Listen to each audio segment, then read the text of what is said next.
Christians, true believers, are in a minority.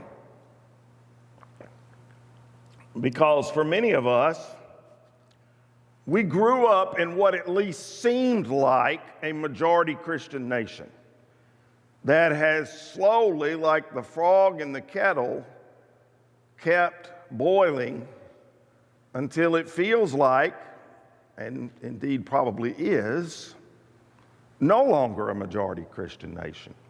So what do we do then? What do we do when the values of a country begin to change? That's what we've been talking about the last few weeks, and we've been using as our primary role model the great Old Testament prophet Daniel and the book of Daniel. Because Daniel and three of his friends, Shadrach, Meshach, and Abednego, had that experience 1,000 times worse than any of us will ever have. They were teenagers. They were taken into captivity to Babylon, away from their homeland, and there they were trained to be Babylonians and to have to act like Babylonians. But they courageously stood up through one test of their faith after another to still be faithful to God, even in the midst of that kind of cultural change. And so we've worked our way up with Daniel from when he was 16, 17, or 18 years old and first taken to Babylon and first confronted Nebuchadnezzar's commands in Daniel chapter 1, all the way to now he's probably about 80 years old. He has survived through multiple administrations of the Babylonians, and now he's in an administration still serving for the Persian leader, Darius, as the Persians have overtaken Babylon. And so he has become friends with Darius, and Darius trusts him a great deal. But Darius's other administrators, other Persians, hate him, hate what he believes, hate what he stands for, will do anything to destroy him. Sound familiar? I could go on till midnight tonight with example after example after example of that kind of thing happening to believers in today's culture, in every area of today's culture. And so, they so hate him that they concoct a plan to have him killed. And as we looked at in last week in Daniel chapter 6, they knew full well that he would continue to bow down and pray to the God of heaven, Jehovah God. And so they got Darius to agree to a decree in which anybody who prayed to anybody other than King Darius or served or bowed down to anybody other than King Darius would be thrown into a lion's den. Daniel went right ahead and continued to pray. And those administrators went to Darius and said, "You have no choice. By Persian law, you have to follow the law." And hearing this, Daniel 6:14 says, Darius was deeply troubled, and he tried to think of a way to save Daniel. And he spent the rest of the day looking for a way to get Daniel out of this predicament.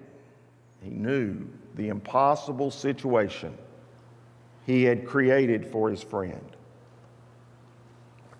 So for the rest of the day, Darius dropped all of his official business, and his sole pursuit was to try to find a loophole that would enable him to save Daniel from the lions, but there was not one. In the evening, the men went together to the king and said, "Your Majesty, you know that according to the law of the Medes and Persians, no law that the king signs can be changed." So at last, the king gave orders for Daniel to be arrested and thrown into the den of lions. Here's what I think. I can't prove it. I'll just tell you what I think based on what the text say. I think part of Darius's reasoning here and confidence was that God would deliver Daniel, because Daniel had served God so faithfully for so long. What a testimony he had. And he had heard all the stories from the past 60 years about how Daniel had served God and had been spared by his God so many times. Day in and day out, Daniel had lived a life of consistent, uninterrupted faithfulness. So I can't prove it, but I think Darius hoped and maybe even had some confidence that his God would save him, because he said to him, "May your God, whom you serve so faithfully, rescue you."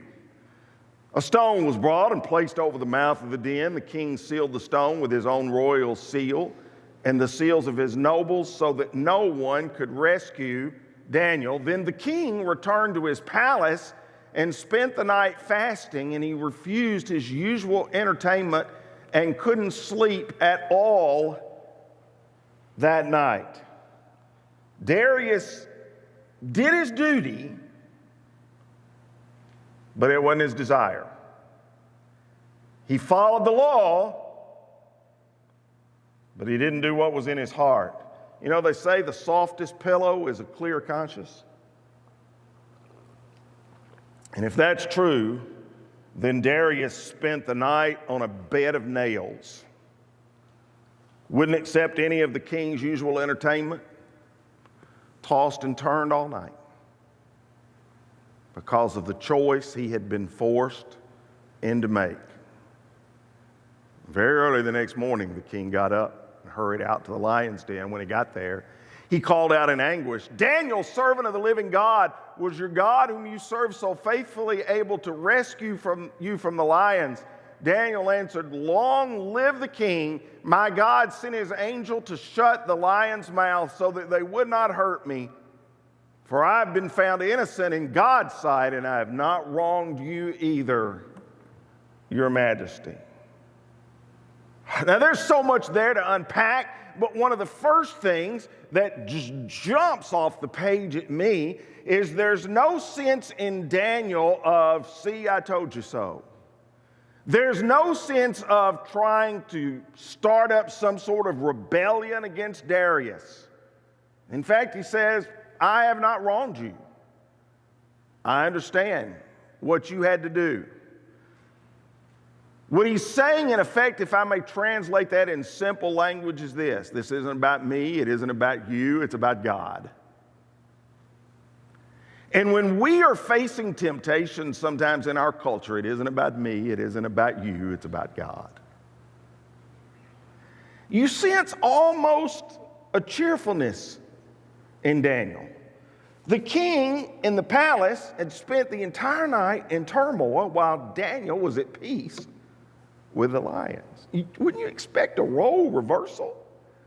Darius at peace, the most powerful man in the world, in the palace, and Daniel restless, hoping the lions weren't going to eat him. And you know what that says to me is the most peaceful place on earth is the center of God's will. Even if there's a mess all around you. Now, it's interesting, and the reason I double-taked when Kim in the booth said she was thankful for Shakespeare is because I knew I had a Shakespeare quote. It's as if she had some sort of mental connection there. Shakespeare said, "Cowards die many times before their deaths." Boy, that's true. Cowards die many times before their deaths. The valiant never taste of death but once. Daniel made it clear that an angel of the Lord struck the lions with lockjaw. Wasn't that the lions weren't hungry. I'm going to prove that in just a minute. It was that God intervened spiritually and supernaturally. It reminds me of the little girl who heard the story of Daniel in the lion's den in Sunday school, and her teacher asked the class how Daniel could have been so brave, and she said Daniel wasn't afraid because he knew that one of the lions was the Lion of the tribe of Judah, which is one of the descriptive names given for Jesus in the Bible. And maybe it was. Who knows? We do know this. There were several pre-incarnation appearances by Christ in the Old Testament. And we know that Daniel 3, that we studied a few weeks ago, said that the Son of God, or he looked like the Son of God, showed up in the fiery furnace with Shadrach, Meshach, and Abednego, so why not in the lion's den? Wouldn't it be the irony of all ironies that the Lion of the tribe of Judah would sit in with the lions in the lion den and protect God's man, Daniel? And that would be an encouragement for us if the Lion of the tribe of Judah, the root of David, has triumphed. And the reason it would be an encouragement for us is because 1 Peter 5:8 says to us, stay alert. Watch out for your great enemy, the devil. He prowls around like a roaring lion, looking for someone to devour. At times, most every true believer spends a night or two in the lion's den. And it's there where we experience the power of the Lion of Judah. Just 8 years ago, seems like longer now, but I'm using this as an example to show you how much our culture has changed in such a short period of time. Just 8 years ago, a young man named Jason Collins became the first NBA player to come out of the closet and reveal his homosexuality. Almost nobody else has in any other professional sport. No matter how much the country tries to normalize it, it still doesn't happen on any kind of a regular basis in major professional sports. The mainstream media went out of their way to applaud Collins for his decision. The response was unanimous across all sports media, though many of the athletes themselves were silent, was unanimous across all sports media except for one guy. One guy stood up. One guy, Chris Broussard, who was ESPN's lead NBA analyst, still is, and is a devout believer, stood up and said this, and I'm quoting, "If you're openly living that type of lifestyle, then the Bible says that's a sin. And if you're openly living in unrepentant sin, whatever it may be, not just homosexuality, but adultery, fornication, premarital sex between heterosexuals, whatever it may be, I believe that's walking in open rebellion to God and to Jesus Christ. So I could never characterize that person as a Christian because I don't think the Bible would characterize him as a Christian." Chris Broussard said nothing that Christians have not been saying for 2,000 years. Yet suddenly he found himself in the lion's den. It was like a tsunami came down on Chris Broussard. He was suspended today or any time during the last 3 or 4 years. He would have absolutely been fired within seconds. He was suspended. He took on so much heat and so much criticism, and he stood strong as a rock and would not back down And he said, well, if it costs me my job, it costs me my job. And one editorial noted, in the current culture, it takes more courage for someone like Chris Broussard to speak out than it does for someone like Jason Collins to come out.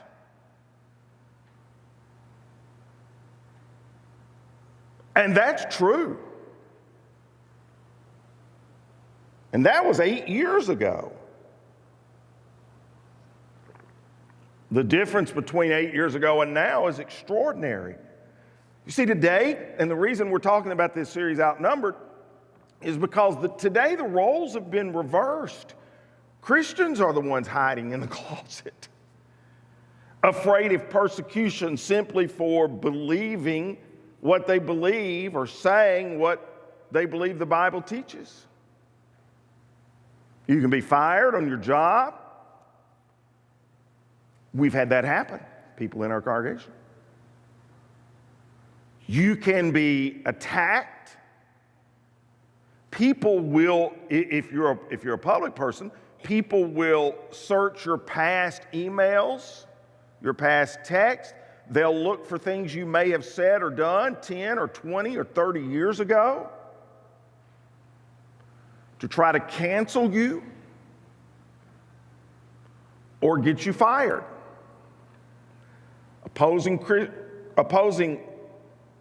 immoral lifestyles can cause people to lose their jobs and haunt them forever. And so it's just easier for people to go along. Go along to get along. And that's not just true of standing up for the biblical view of gender and sexuality issues. It's true for all kinds of potential compromises. Daniel stands as one who teaches his real faith can't just go along. Like Daniel, faith is often called to make a stand for God, but that puts us right in the mouth of lions. Daniel was one man of faith in a sea of paganism, but he stood out because he stood up for the truth. Here's what happened. The king was overjoyed and ordered that Daniel be lifted from the den. Not a scratch was found on him, for he had trusted in his God. Then the king gave orders to arrest the men who had maliciously accused Daniel. He had them thrown into the lion's den along with their wives and children. The lions leaped on them and tore them apart before they even hit the floor of the den. Apparently, there had been nothing wrong with the lion's appetite. Unbelievers would look at that passage and say, well, the lions weren't hungry. Yeah, they were. Just a few minutes later. Then King Darius sent this message to the people of every race and nation and language throughout the world, the whole Persian Empire.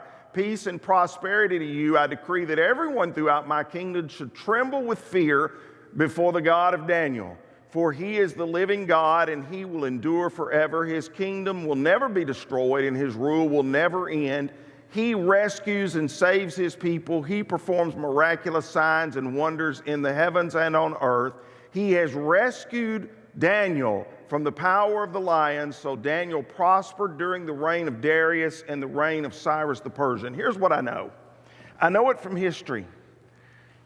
This period of history we are going through right now, nobody will remember the people who just decided to go along. Nobody will remember the compromisers. People will remember the people who continued to take a stand for what they believe.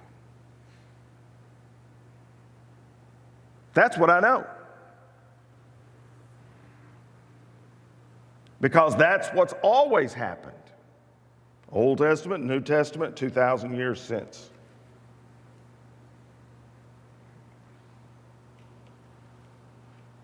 Now, listen to me very carefully.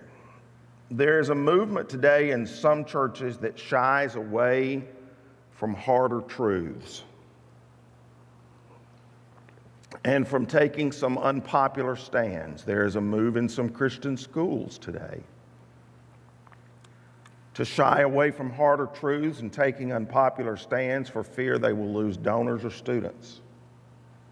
In churches, for fear they will lose members. And those who believe such a thing go out of their way to not offend unbelievers or offend the culture. My question is simply this: what about offending God?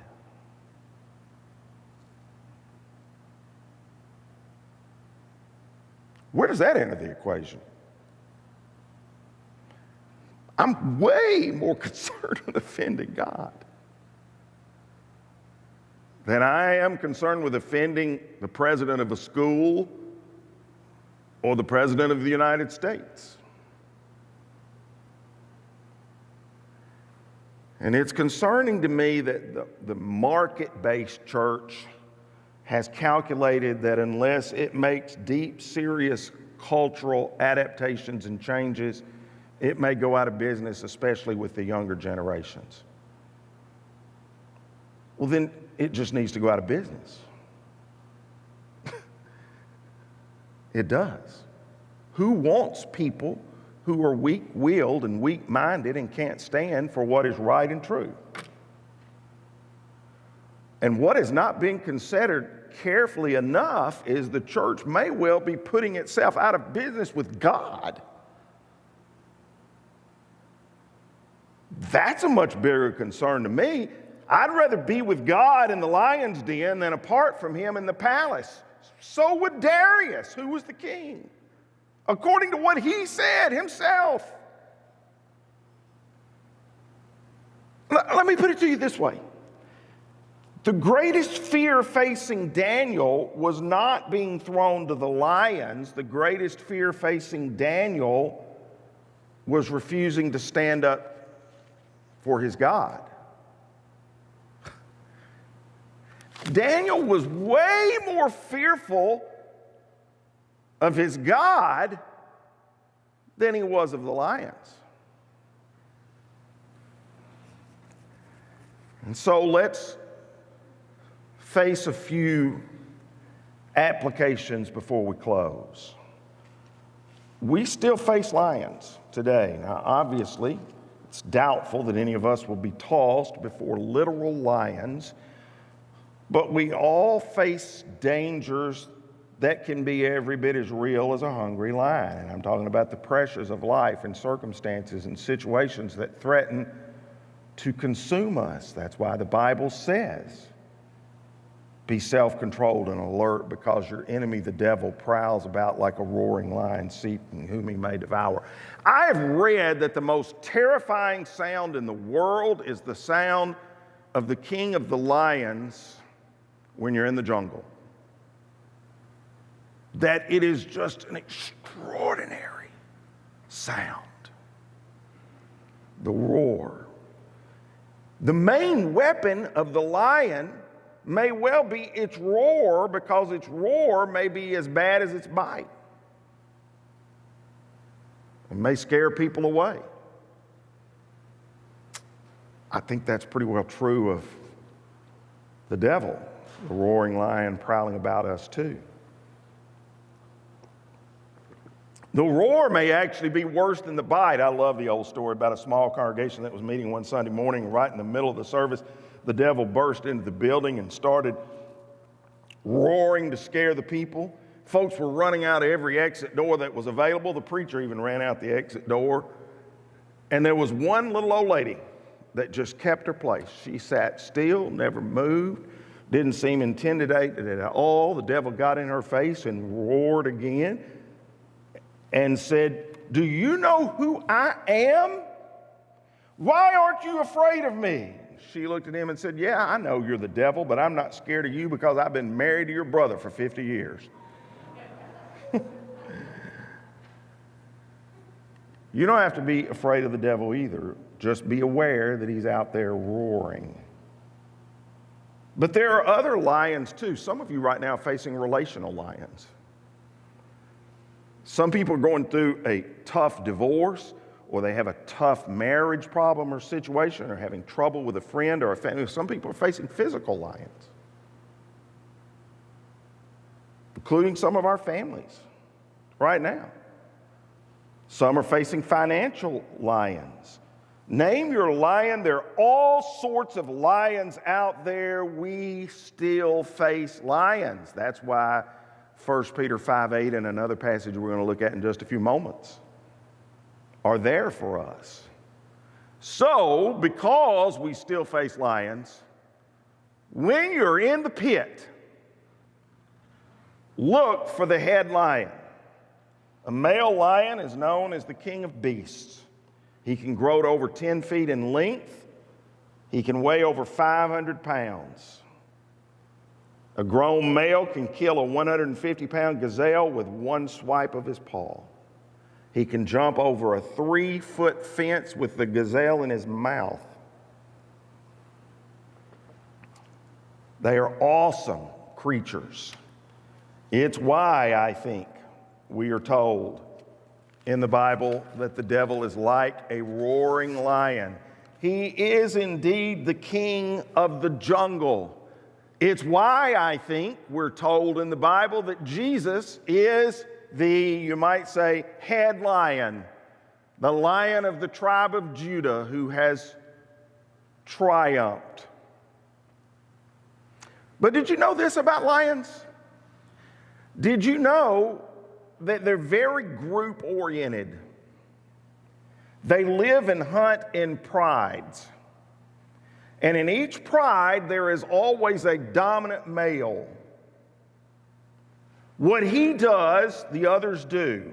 When he sleeps, the rest of the lions sleep. When he hunts, the rest of the lions hunt. When he eats, they all eat.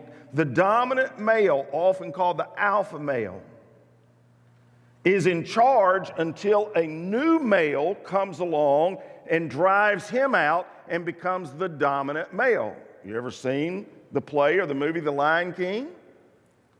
That's basically what that's all about. So when you are in the pit, look for the head lion. And that is the lion of the tribe of Judah. Let me ask you, who had more peace that night? Daniel in the pit of lions or Darius in the palace? Darius had his own lions to fight. His lion of conscience, his lion of guilt, the lion of accusation, the lion of betrayal of a friend. He didn't sleep a wink. What was the difference? Daniel was in touch with the head lion, the real king of the pit, the real king of that pride, Jesus Christ. We should remember, when we're in the cultural pit, keep your eye on the head lion, because Jesus is still stopping lions today. Now, you may be saying, you are really stretching that point there, trying to make an application. I don't really have any lions to face. Really? Let me call your attention to an interesting passage from 2 Timothy. 2 Timothy is Paul's last letter. 2 Timothy chapter 4 is Paul's last chapter of his last letter. So the words we are about to read are 3 or 4 verses of the last thing Paul ever wrote in inspired scripture that is considered in the canon. He said, "But the Lord stood at my side and gave me strength, so that through me the message might be fully proclaimed and all the Gentiles might hear it, and I was delivered from the lion's mouth. The Lord will rescue me from every evil attack and will bring me safely to his heavenly kingdom." Wow. Wow. Paul said, I was delivered from the lion's mouth.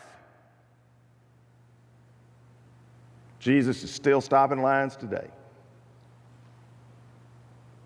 Now, what lion was he talking about? Was there a literal physical lion? No, but if you go back and read in his second letter to the Corinthians, he went through a whole list of persecutions and troubles and trials that he had. And if you go back and read in the first part of 2 Timothy, this same letter, he talks about two men, Alexander and Hymenaeus, who had literally tried to destroy not only his ministry, but his whole life.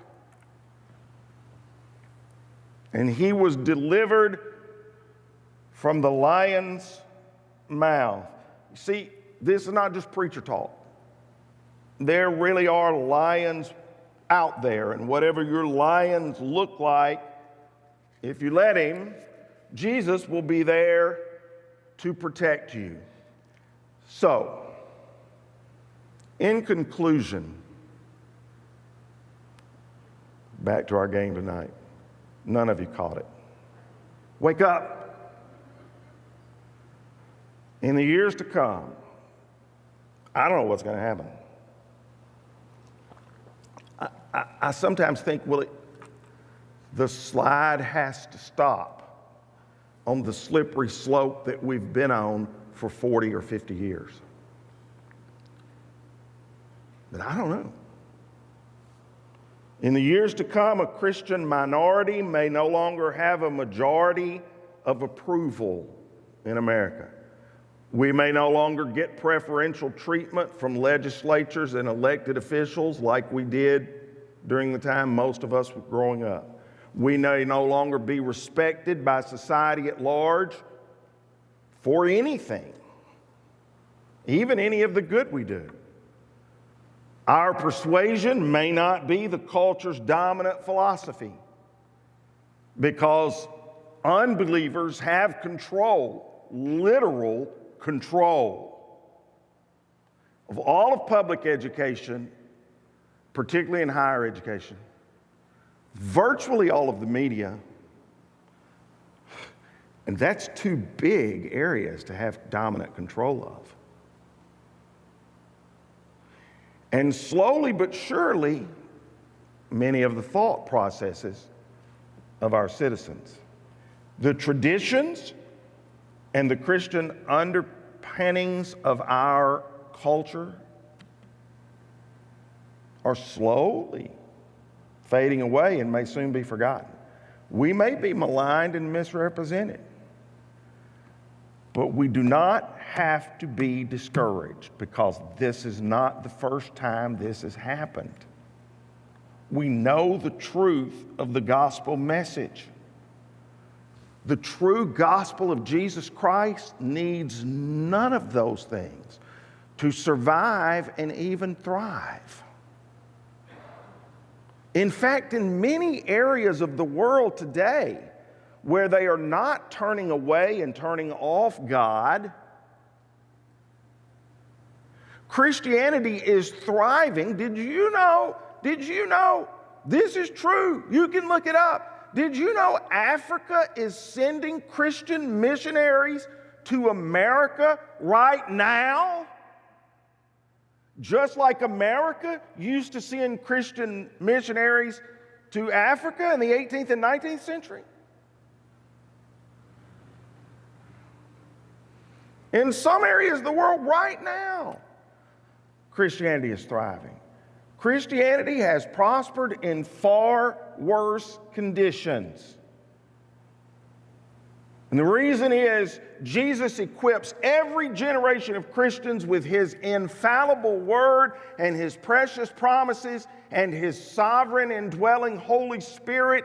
Ultimately, the church of Jesus Christ will prevail. We have read the last chapter in the book. No matter what kind of hard times we go through now, Christians went through them in the first century and grew the church. Don't allow yourself to be frightened or bullied or silenced. Daniel didn't go out looking for a fight, but when it came to him, he was brave and he was faithful. He was a stand-up person in a bow-down world, literally, as they were told to bow down before the statue. So dare to be a Daniel.